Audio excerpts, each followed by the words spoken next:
మరో mid day breaking చూస్తున్నాం. గుంటూరు జిల్లా జైలు వద్ద కాసేపు ఉద్రిక్తత నెలకొంది. జిల్లా జైలు నుంచి మాచర్ల మాజీ మున్సిపల్ చైర్మన్ తురక కిషోర్ విడుదల కాగా మరో కేసులను రెండచేతర పోలీసులు అరెస్ట్ చేశారు.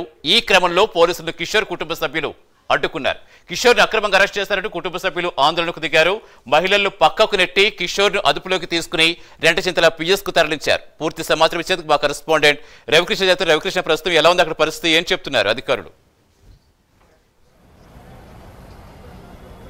అంటే సతీష్, ఏదైతే ఈ తురకా కిషోర్ ఉన్నాడో ఈ తురకా కిషోర్ ప్రస్థానం మాత్రం ప్రధానంగా స్థానిక సంస్థల ఎన్నికలకు సంబంధించి స్థానిక సంస్థల ఎన్నికల్లో టీడీపీకి సంబంధించి టీడీపీ నాయకులు ఎవరైతే ఉన్నారో వాళ్ళు మాచల్లోకి వచ్చినటువంటి సందర్భంలో వాళ్ళ కారు మీద దారుణంగా దాడి చేసిన ఘటనతో ఈ తురకా కిషోర్ రాజకీయ ప్రస్థానం ప్రారంభమైందని చెప్పుకోవాలి.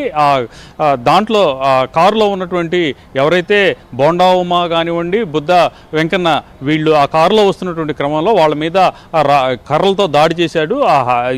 ఒక రకంగా చెప్పాలంటే కూడా హత్యాయత్నం కేసుగా కూడా నమోదైనటువంటి పరిస్థితి. అయితే అప్పుడు వైసీపీ ప్రభుత్వం ఉన్నటువంటి నేపథ్యంలో కేసు పెట్టినప్పటికీ కూడా ఎటువంటి చర్యలు తీసుకోలేదు. కేవలం ఫిర్యాదుగానే తీసుకున్నటువంటి పరిస్థితి అయితే నెలకొంది. ఆ తర్వాత ఇక తురకా కిషోర్ని అయితే మాత్రం ఆ ఘటన తర్వాత ఏకంగా కూడా మాచర్లకు సంబంధించి మున్సిపల్ చైర్మన్గా కూడా నియమించడం కూడా జరిగింది. ఆ తర్వాత అనేక సార్లు అనేక కేసుల్లో కూడా అతను ముద్దాయిగా ఉన్నటువంటి పరిస్థితి. అనేక చోట్ల కూడా ముఖ్యంగా కూడా ఏదైతే మాచర్లు ఉందో మాచర్ల చుట్టుపక్కల సంబంధించి మాచర్ల టౌన్లో కానీ చుట్టుపక్కల ప్రాంతాల్లో కానీ ఆయన అయితే మాత్రం అనేక మంది మీద కూడా దౌర్జన్యం చేసినట్లు అనేక ఫిర్యాదులు అప్పట్లో వచ్చినప్పటికీ కూడా వాటి మీద ఎటువంటి చర్యలు లేదు. ఎప్పుడైతే కూటమి ప్రభుత్వం అధికారంలోకి వచ్చిందో కూటమి ప్రభుత్వం అధికారంలోకి వచ్చిన తర్వాత ఈ తురకా కిషోర్కి సంబంధించి తురకా కిషోర్ మీద ముఖ్యంగా కూడా టీడీపీ నాయకుల మీద దాడి చేసిన ఘటన ఏదైతే ఉందో ఆ కేసు అయితే మాత్రం నమోదు చేయడంతో పాటు కూడా దానికి సంబంధించి చర్యలు కూడా తీసుకున్నారు. అతన్ని అరెస్ట్ చేశారు. ఆ తర్వాత ఒకటొకటిగా కూడా అతని మీద ఇప్పుడు వరకు 18 కేసులు నమోదైనాయి. ఈ రోజైతే మాత్రం కొన్ని కేసులకి రిలాక్సేషన్ వచ్చినటువంటి నేపథ్యంలో ఆయన్ని యాక్చువల్గా కూడా బెయిల్పై బయటికి వచ్చినటువంటి పరిస్థితి అయితే ఉంది అని భావించారు. ఈ నేపథ్యంలోనే గుంటూరు జిల్లా జైలు దగ్గరికి ఆయన కుటుంబ సభ్యులు, ఆయన బంధువులు అందరూ కూడా అక్కడికి వచ్చారు. వచ్చిన తర్వాత ఆయన జిల్లా జైలు నుంచి విడుదలైనటువంటి సందర్భంలో బంధువులు ఆయన చూసేందుకు కొద్దిసేపు మాట్లాడేందుకు ప్రయత్నించినటువంటి సందర్భం. ఆ తర్వాత ఒక్కసారిగా కూడా రెండచింతలకు సంబంధించినటువంటి ఎవరైతే పోలీసులు ఉన్నారో పోలీసులు వచ్చి అతన్ని అదుపులోకి తీసుకోవడానికి ప్రయత్నించారు. ఈ సందర్భంగా కూడా తీవ్ర ఉద్రిక్త పరిస్థితులు ఏర్పడ్డాయి.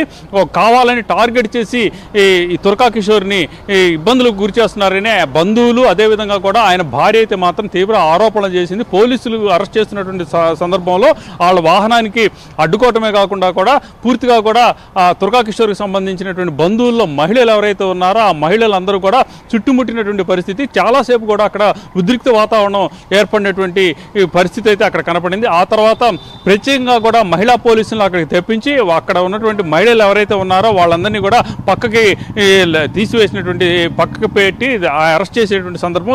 ఇటువంటి సందర్భంలో కూడా తురకా కిషోర్ భార్య అయితే మాత్రం తన 5 నెలల పసికందు ఎవరైతే ఉన్నారో ఆమెను కూడా కారు దగ్గర పడుకోబెట్టినటువంటి సందర్భంలో అక్కడ ఉన్నటువంటి పోలీసులు మాత్రం వారించి పక్కకి తీసినటువంటి పరిస్థితి అయితే కనపడింది. అక్కడ ఉన్నటువంటి పరిస్థితి కనుక చూసుకున్నట్లయితే తీవ్ర ఉద్రిక్తంగా మారింది.